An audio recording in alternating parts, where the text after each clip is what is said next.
quiero hablarte de plenitud. Yo les decía a los varones en la mañana que el propósito de nuestra vida, o vamos a decirlo así, la meta de nuestra vida no es recibir a Jesús. Ese es el punto de partida. La meta de nuestra vida, bíblicamente hablando, es llegar a la plenitud, es llegar a la madurez. Recibir a Cristo potencialmente activa la plenitud, pero no la manifiesta todavía. Yo se los decía ayer a las mujeres de otra manera: cuando tú y yo recibimos a Jesús, activamos la vida eterna, pero cuando tú y yo aceptamos la obra del Espíritu Santo de restauración, entonces comenzamos a experimentar la vida abundante. No es lo mismo vida eterna que vida abundante. No es lo mismo, ¿verdad?, recibir a Cristo que experimentar la madurez. Es decir, son procesos. Lo dice la Biblia en Proverbios 4:18, que la senda del justo es como la luz de la aurora, que va en aumento. ¿Que va en qué? Hasta que el día es perfecto. Dile a la persona que está a tu lado: estoy siendo perfeccionado.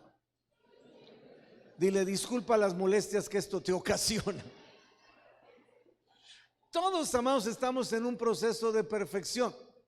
Estamos siendo perfeccionados. Es parte, obviamente, del proceso de Dios en nuestra vida. Dice Filipenses 1:6: estando persuadido de esto, que el que comenzó en nosotros la buena obra, él mismo, ¿la qué cosa? La perfeccionará. Entonces, la Biblia nos habla siempre de ese tema, perfección, no como una condición, sino como un proceso. La perfección nunca va a ser una condición. La perfección va a ser un proceso diario donde vamos avanzando, ¿verdad? La perfección no tiene que ver con no equivocarte, no tiene que ver con no cometer errores, no tiene que ver con no fallar. La perfección tiene que ver con permitir que el Espíritu Santo ministre todas las áreas de nuestra vida. Cuando tú estás dispuesta a que Dios toque todas las áreas de tu vida, estás empezando a experimentar la plenitud. Porque entonces ya no tienes una vida contenida, tienes una vida libre. ¿Una vida cómo? La realidad es que la verdad relativa destruye nuestra vida. La verdad absoluta nos hace libres. Entonces es importante. Yo sé que nos costaría mucho tiempo, ¿verdad?, poder desglosar un poquito eso, pero esa es la realidad. La Biblia dice en primera de Juan 5, creo que es el verso 12: el que tiene al Hijo, refiriéndose a Jesús, tiene la vida. El que no tiene al Hijo no tiene la vida. Entonces no se trata de creer solamente en el Hijo, sino tener la vida del Hijo, ¿verdad?, en nosotros. Y eso obviamente es lo que va generando madurez, perfeccionamiento, plenitud y todo lo que eso representa. Ahora, quiero que me acompañes a la Biblia, a Efesios capítulo 3, versículos 17 al 19. Y déjame aterrizar un poquito lo que te estoy diciendo en la palabra de Dios. Dice la Escritura: para que habite Cristo por la fe en nuestros corazones, a fin de que arraigados y cimentados ¿en qué? Otra vez, arraigados y cimentados ¿en qué? Sean ustedes, dice el siguiente versículo, plenamente capaces de comprender con todos los santos cuál es la anchura, la longitud, la profundidad y la altura del amor de Cristo. Y dice el siguiente versículo: y de conocer el amor de Cristo, escucha, que excede a todo conocimiento. Y termina este versículo diciendo: para que sean llenos de toda la plenitud de Dios.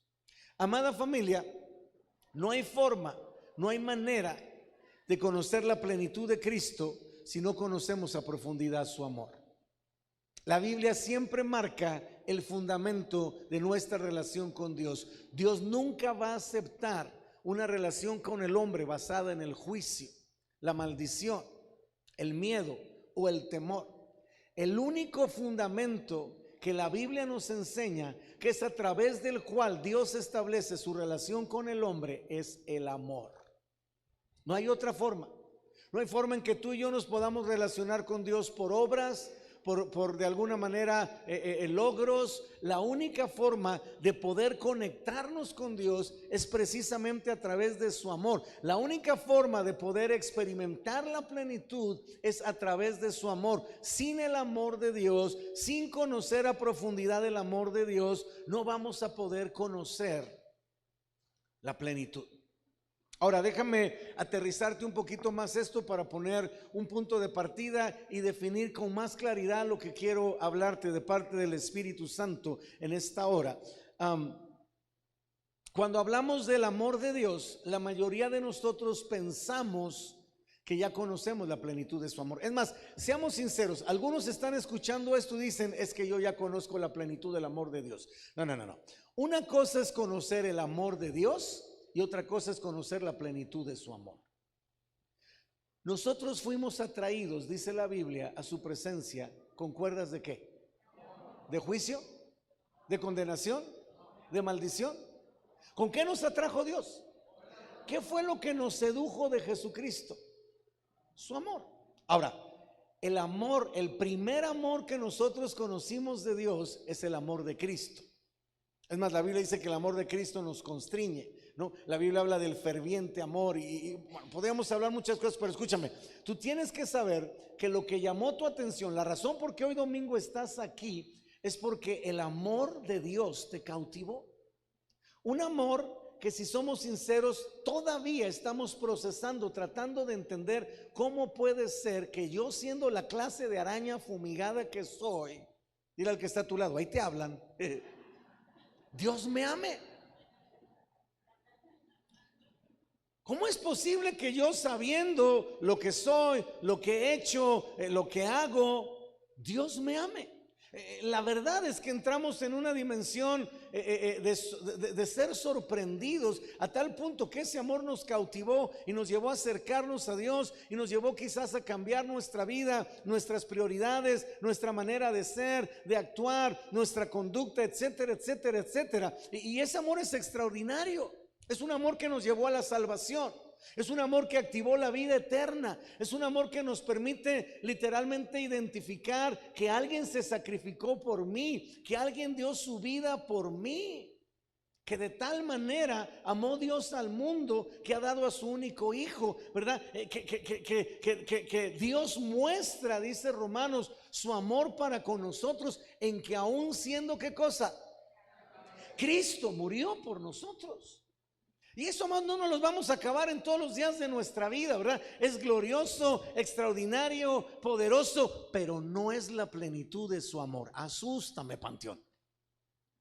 Ese amor que tú y yo conocemos, ese amor que nos cautivó, ese amor que nos atrajo a Dios, ese amor que literalmente, ¿verdad?, activó la salvación, que nos llevó al arrepentimiento, ese amor que nos llevó a decirle sí a Dios, a pedirle perdón, a ponernos a cuentas con Él, ¿verdad? Glorioso, poderoso, activó la salvación, nos dio un destino eterno. No es la plenitud de ese amor.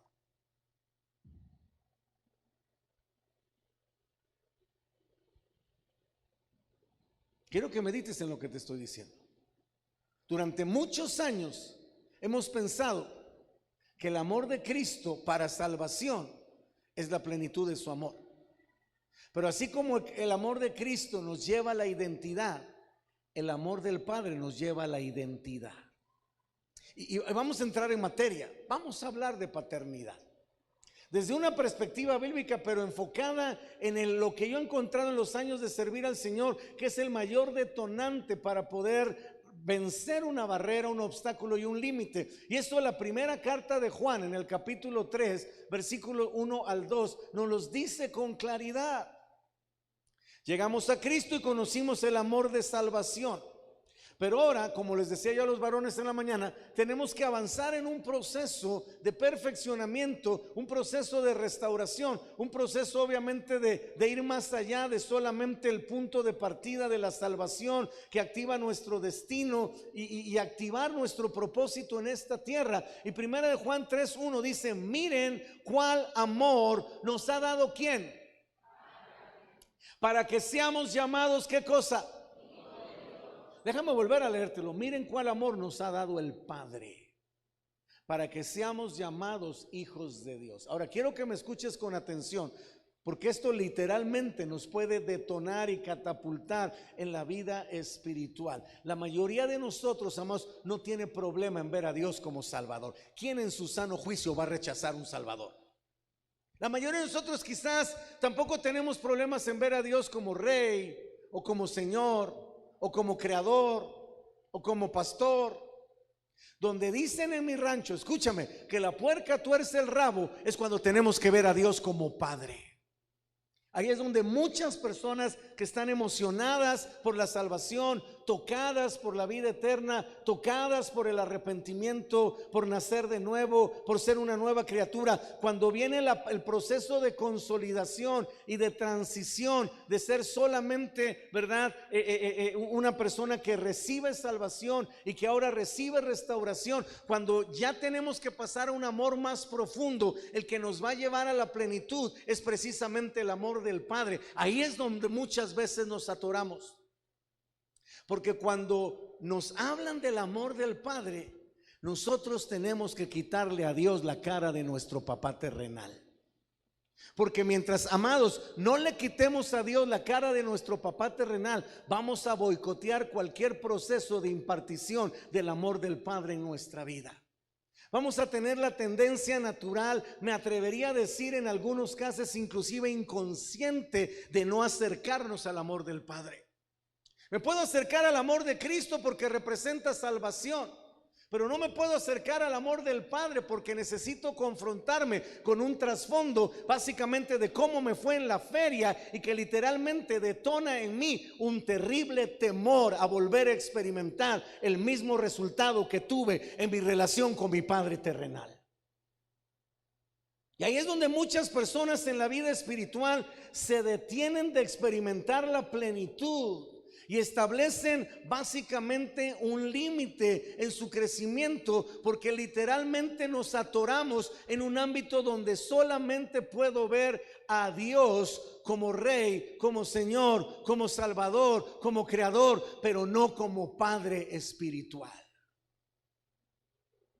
Y la tendencia natural, por el temor que representa confrontar mi pasado, específicamente en el terreno de la incomodidad de la paternidad, me lleva invariablemente a acercarme a Dios desde un amor que no es pleno. Un amor que por trasfondo lo hemos aprendido, que es un amor condicionado. Te amo por lo que haces y no te amo por lo que eres. Y comenzamos a querer proyectar ese amor que conocimos desde que tenemos uso de razón, ahora nuestra relación personal con Dios, e invariablemente, muchas veces, repito, de forma inconsciente, vamos a levantarnos en la mañana pensando: ¿qué tengo que hacer hoy para que Dios me ame?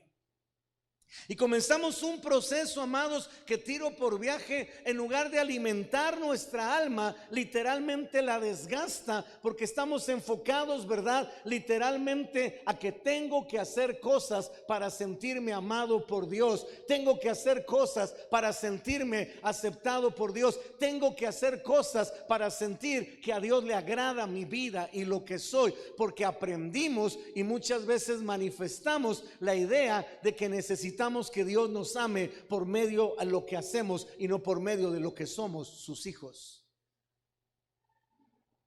Y entramos, si somos sinceros, con una relación con Dios, escúchame, de esclavos. Una relación con Dios, amados, que nos impide desarrollar nuestra identidad. Y si no desarrollamos nuestra identidad, escúchame con tu corazón, por más años que tengamos en la iglesia, no vamos a desarrollar un sentido de pertenencia. No vamos a poder integrarnos a plenitud. No vamos a poder desarrollar un arraigo espiritual. Esto, amados, es la bendita razón, lo digo con respeto, en la que muchos cristianos andan como chapulines espirituales, brincando de iglesia en iglesia, porque no hay una identidad. Porque hay un rechazo inconsciente al amor del Padre, porque no me he podido confrontar con mi trasfondo, con mi pasado y con el dolor que representa para mí la ausencia, el abuso, el rechazo, el abandono, la pérdida de todo lo que representa como trasfondo en mi vida paternidad.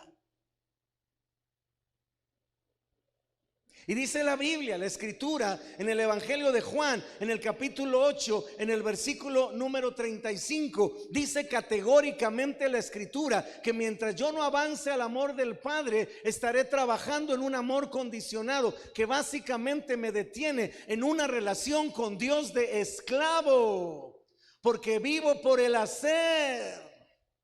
Y entonces el resultado, dice la Escritura, cabalmente, el esclavo no queda en la casa para siempre, el hijo sí queda para siempre. Así que la verdadera libertad viene cuando decido abrazar el amor del Padre, que me va a llevar a la plenitud, a salir de la esclavitud y a poder literalmente desarrollar mi sentido de pertenencia, que me permite insertarme en la parte del cuerpo de Cristo donde Dios me sembró. Pero mientras el temor siga operando de forma manifiesta o en algunos casos oculta en mi vida, la relación de esclavo me va a impedir permanecer en la casa. La relación de esclavo me va a impedir disfrutar la casa. La relación de esclavo, me va a impedir integrarme en la casa. Siempre tendré mis límites, siempre tendré un aspecto superficial, siempre estaré de alguna manera de lejos, deseando, anhelando, pero con el miedo de lo que representa la integración por falta de identidad. Literalmente, este amor que no es pleno, que desarrolla invariablemente o inconscientemente una relación con Dios como de esclavo, nos va a llevar de alguna forma a vivir con la idea de solamente me puede dar Dios lo que me merezco de acuerdo a lo que hago, y eso invariablemente va a invalidar la gracia de Dios. Amados, por definición, la gracia es un don inmerecido. Te quito el suspenso. Nunca te vas a poder merecer la gracia. Nunca te vas a poder merecer el favor de Dios. Es un regalo que el cielo decidió voluntariamente darnos, no por lo que hacemos, sino por lo que somos. Y eso ¡pum!, nos explota en el cerebro. Dirían los americanos, blow my brain, ¿no? Me bota la cabeza. No me atrevo a aceptar que alguien me ama sin que no haya hecho yo algo para merecerlo. Y lo desarrollo, escúchame, ahorita lo vamos a ver en la Biblia, en una relación con Dios donde solamente tengo la expectativa de recibir lo que me merezco de acuerdo a mis actos. Y eso es sumamente destructivo. Número uno, porque hay muchas cosas que nunca te vas a merecer. Número dos, porque si vives de esa manera y de pronto haces algo bueno, estás a la expectativa, Dios me tiene que dar una respuesta, Dios me tiene que dar un beneficio porque hice esto y por lo tanto me lo merezco. Y si no lo hace, me decepciono de Dios. Y muchas personas hoy en día se están apartando de Dios y apartando de la iglesia porque muy dentro de ellos se sienten decepcionados porque hice cosas pensando que ahora sí Dios me iba a responder, porque eso es lo que me merezco. Y el problema de este tipo de relación de esclavo, el problema de este tipo de amor condicionado, el problema de este tipo de relación que no está enfocado en el amor de plenitud, es que tarde o temprano vas a dejar de pensar que Dios es bueno. Vas a dejar de pensar, escúchame, que Dios es justo. Porque no me dio lo que esperaba, porque no me dio lo que me merecía. Porque yo decidí, por causa del temor, acercarme a Él por medio del hacer, por medio de mis obras. Y eso me llevó literalmente a vivir, consciente o inconscientemente, escúchame, como un asalariado espiritual. Dame lo que me merezco, dame lo que me gané con mi esfuerzo. Ahora escúchame, eso está completamente en Lucas 15. La parábola del sembrador, impregnado en la esencia de ese pasaje. Conocemos la parábola del sembrador, la parábola del hijo pródigo. Escúchame, conocemos la parábola del hijo pródigo a cabalidad. Sabemos que el hijo pidió su herencia y hay toda una historia ahí que por el tiempo no te voy a mencionar. Pide su herencia al hijo, el padre se la da, se va de la casa, pierde de alguna manera su lugar, lo desperdicia todo. Y dice la Biblia, escúchame, que cuando está tocando fondo, la Biblia dice volvió en sí. Cuando estaba, ¿te acuerdas? Deseando comer por el hambre que tenía, las algarrobas que comían los cerdos. Hay un pensamiento que vino a ese hombre, vuelve en sí y dice: ¿qué hago aquí? Deseando comer algarrobas, rodeado de cerdos, viviendo literalmente en un chiquero. Iré a mi padre, palomita, y le diré a mi padre: Padre, he pecado contra el cielo y contra ti. Wow, palomita. Primero con Dios y luego con el hombre. Siguiente: hazme como uno de tus jornaleros. Tache. Quiero regresar a la casa. Quiero estar en tu casa. Quiero ser parte de los que habitan en tu casa, pero solamente quiero una posición de jornalero. No quiero la posición de hijo. No quiero tu identidad de padre. Hazme como uno de tus jornaleros. Déjame vivir por el hacer. Déjame ganarme lo que me merezco. Déjame hacerlo por las obras. Déjame ser un asalariado espiritual. Déjame vivir por el temor. Escucha, el problema de esto que te estoy mencionando es que es tan profundo, es tan interno, está tan escondido dentro de lo más recóndito de nuestro ser, que externamente, escúchame, tú volteas a ver a todas las personas que están a tu alrededor y no se nota.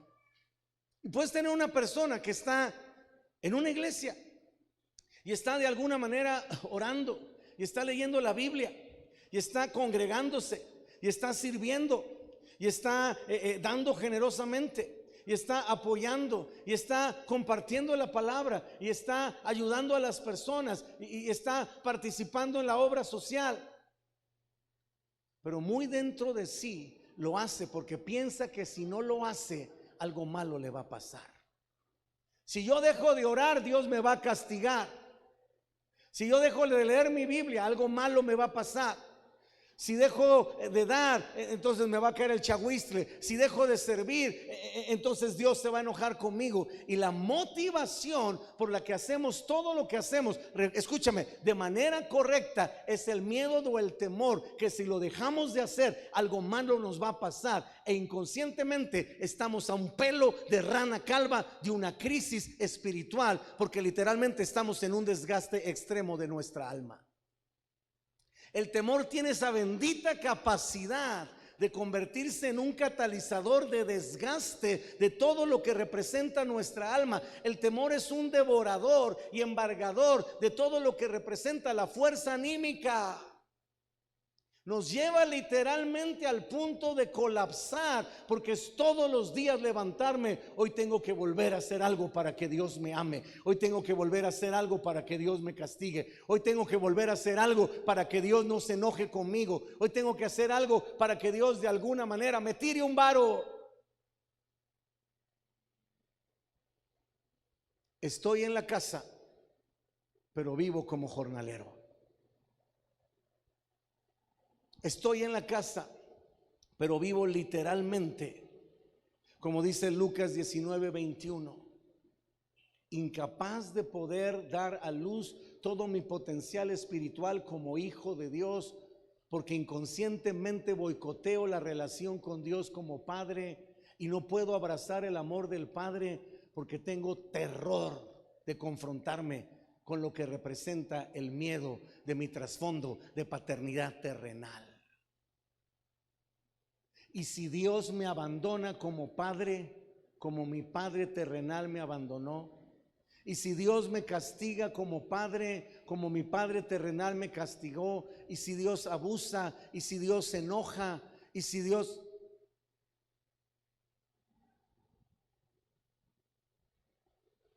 Y tenemos, amados, la parábola de los talentos, ¿se acuerdan? A uno le dieron 5, otro le dieron 2, otro le dieron 1. El que tuvo 5 llegó a 10, el que tuvo 2 llegó a 5, pero el que tuvo 1, ¿qué hizo con el talento? No te escuché, ¿qué hizo con el talento? Lo escondió y llega, ¿verdad? El amo o la autoridad y le dice: ¿qué hiciste? Por lo menos lo hubieras metido al banco y hubieras recibido intereses. ¿Por qué escondiste tu talento? ¿Por qué escondiste tu don? ¿Por qué escondiste tu llamado? ¿Por qué escondiste tu propósito? Porque tuve miedo de ti, por cuanto eres hombre severo. Porque tengo un concepto distorsionado de ti y pienso que si me equivoco me vas a castigar. Y pienso que si fallo, me vas a condenar. Y tengo mucho miedo de tu rechazo. Y tengo mucho miedo de fallarte, de equivocarme, de hacerlo mal, porque estoy seguro que eso va a provocar en algún momento un menosprecio del cielo. Es que eres un hombre severo. Es que tomas lo que no pusiste y es que cosechas lo que no sembraste. Así es Dios. Claro que no. Pero ese concepto distorsionado me lleva a esconder lo que potencialmente Dios me ha dado para fructificar en esta tierra. Oh, amados, cuántas personas luchando con esta situación por el miedo a confrontarme a un trasfondo que tarde o temprano me va a alcanzar. Pero gracias a Dios, di conmigo, gracias a Dios, existe otra opción, amados: el amor de plenitud.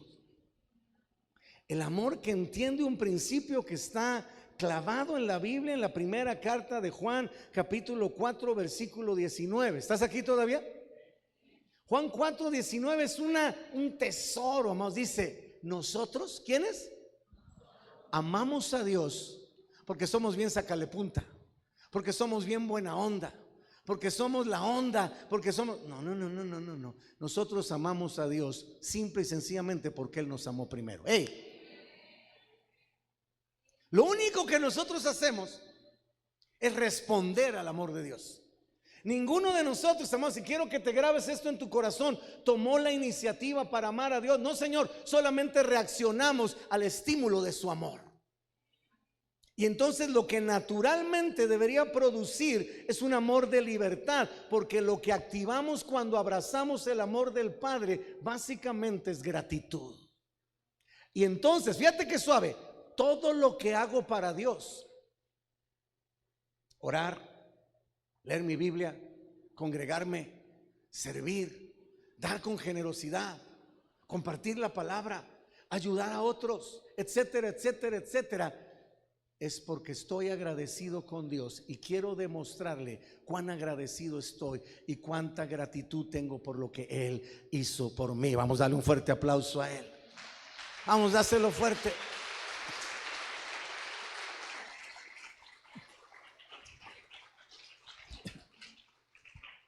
Ahora, fíjate qué tremendo. La gratitud es un estímulo, el temor es un desgaste. Te lo voy a volver a repetir. La gratitud es un estímulo, una motivación. El temor es un desgaste, literalmente una absorción. Entonces, cuando el amor de esclavitud se manifiesta por medio del miedo, voy a estar desgastando diariamente mi alma hasta que colapso, hasta que ya no puedo más, hasta que literalmente me aparto. Pero cuando lo que estoy experimentando es la respuesta al amor de Dios, abrazando su plenitud, aceptando el amor del Padre, lo que va a surgir es la gratitud. Y este es un estímulo para levantarme, un estímulo para ir, un estímulo para venir, un estímulo para vivir, un estímulo para hacer, un estímulo para actuar, porque entonces la principal esencia de mi vida es vivo por lo que soy, no vivo por lo que hago. Y eso literalmente nutre nuestro ser y genera una naturalidad en transmitir lo que soy con lo que hago. ¿Tú has visto alguna vez un árbol de manzanas esforzándose por dar manzanas? ¿Has visto un árbol de manzanas? ¿Qué haces? Estoy dando manzanas. No. Sería ridículo, amados. Para un árbol de manzanas, dar manzanas es natural. Para alguien que abraza el amor del Padre, ser agradecido es natural. Vivir por el ser es natural. Y entonces, a diferencia del amor de esclavitud, que ya explicamos cómo se caracteriza, el amor de libertad, de hijo, de plenitud, no funciona por lo que me merezco, no funciona por lo que me gano, funciona no por un salario, funciona por una herencia. Un hijo de Dios que abraza el amor del Padre, no lo digo yo, lo dice la palabra de Dios. Romanos 8, 16 y 17, se convierte en heredero. Heredero con Dios, heredero con Cristo. Ahí te va, a ver si me agarras esta. Bíblicamente, amados, solo hay dos formas. ¿Cuántas formas? De recibir herencia. Una, por madurez. Otra, por convertirte en un hijo pródigo. Dice Gálatas 4:1, en tanto que el heredero, ¿en tanto que quién? Es niño, en nada, di conmigo nada. En nada difiere del esclavo, aunque es señor de todo. Verso 2, mas Dios le pone bajo tutores y curadores. ¿Qué hace un tutor? ¿Qué hace un curador?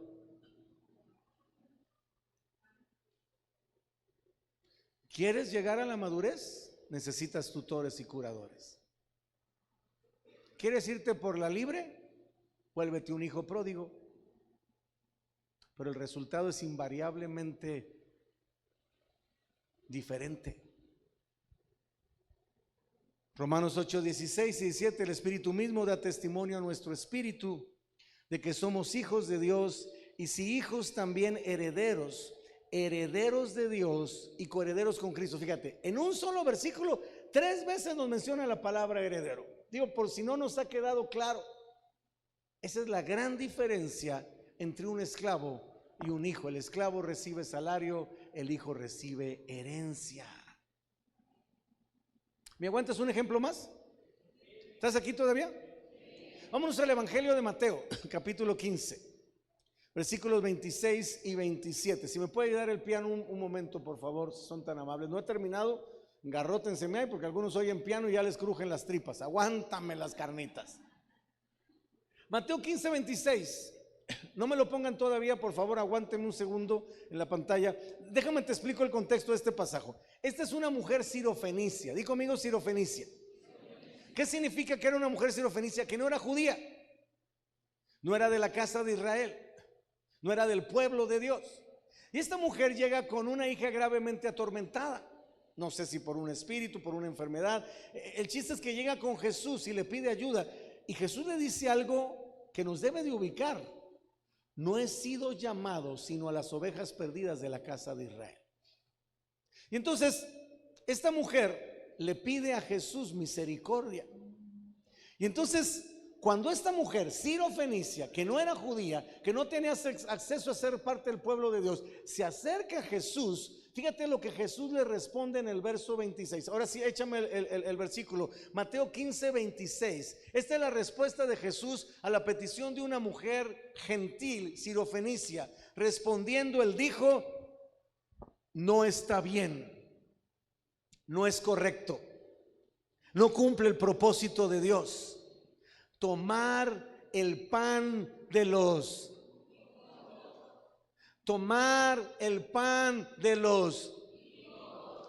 y dárselo a los. Eso sí calienta, oye. O sea, Jesús le dijo perrilla. ¿Qué harías tú si de pronto alguien te dice perrillo o perrilla? No está padre, ¿verdad? A lo mejor algunos de nosotros jamás hubiéramos dicho, cabo que ni quería. De mejores lugares me han corrido, pues ahí nos vemos, vente hija. Mira la respuesta de esta mujer. Mira lo que representa el entendimiento de tu posición cabal.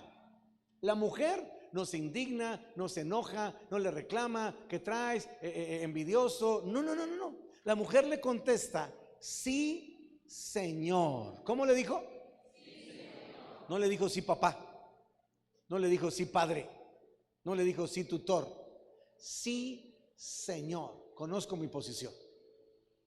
pero aún los perrillos comen de las migajas que caen de la mesa de sus amos. Wow. Jesús, por decirlo así, se queda de a seis y le dice: mujer, grande es tu fe. Esta mujer entendió su posición. Jesús, yo no estoy pidiendo que me sientes en la mesa. Yo no estoy pidiéndote que me alimentes del pan de los hijos. Yo sé que soy una perrilla, que no tengo acceso por mi posición a la condición de hija, pero dame migajas, con eso me sacio. Dame migajas, con eso me alivio. Dame migajas, con eso me suplo. ¿Sabes cuál es el problema? Que hoy en día, por el miedo a confrontar el pasado y la paternidad que nos dañó, que nos afectó, que de alguna manera nos paralizó en muchos aspectos de la confianza, de la seguridad, del amor, de la plenitud y de la madurez y de la identidad, muchos hijos e hijas de Dios que deberían estar sentados en la mesa comiendo del pan consagrado para los hijos, se la pasan comiendo migajas que caen de la mesa del Padre. Esa no es la voluntad de Dios, escúchame. Ese no es el propósito del cielo. No fuiste diseñado, diseñada para comer migajas que caen de la mesa. Fuiste diseñado para sentarte en la mesa y comer el pan consagrado a los hijos. Vamos a darle otro fuerte aplauso a él.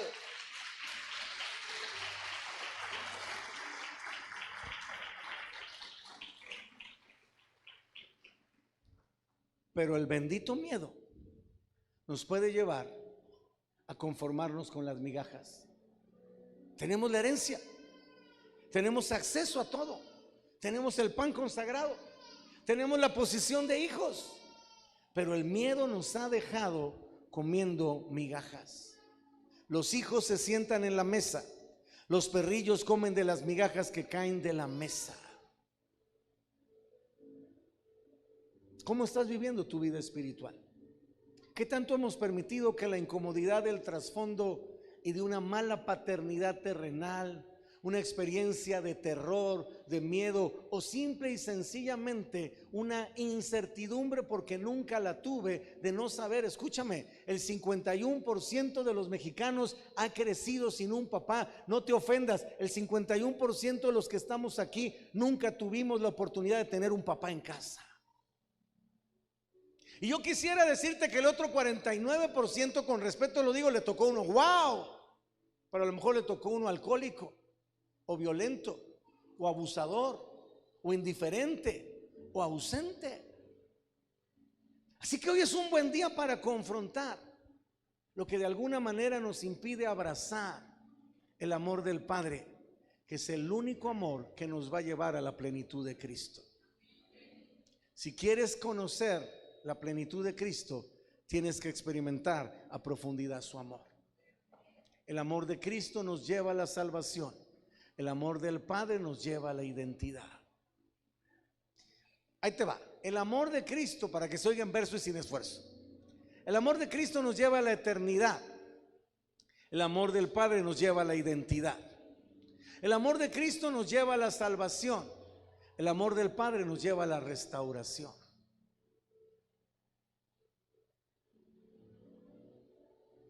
Pero necesitamos decidirnos a abrazar su amor, porque el perfecto amor es el único que echa fuera el temor. Escucha, estoy cerrando. El esclavo recibe salario, se va de la casa, vive por el hacer, se alimenta de las migajas, se mueve por el temor, actúa como huérfano y necesita una razón para amar y servir a los demás, porque como es su relación con Dios, así es su relación con las demás personas. ¿Qué has hecho tú para que yo te ame?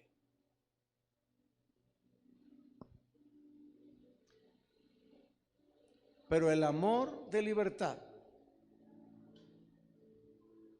el amor de hijo, recibe herencia, vive por el ser, permanece en la casa, se sienta en la mesa, actúa por gratitud y vive, amados, bajo la adopción del amor del Padre que le da identidad, y siempre, di conmigo siempre, tiene algo para dar a los demás porque está agradecido.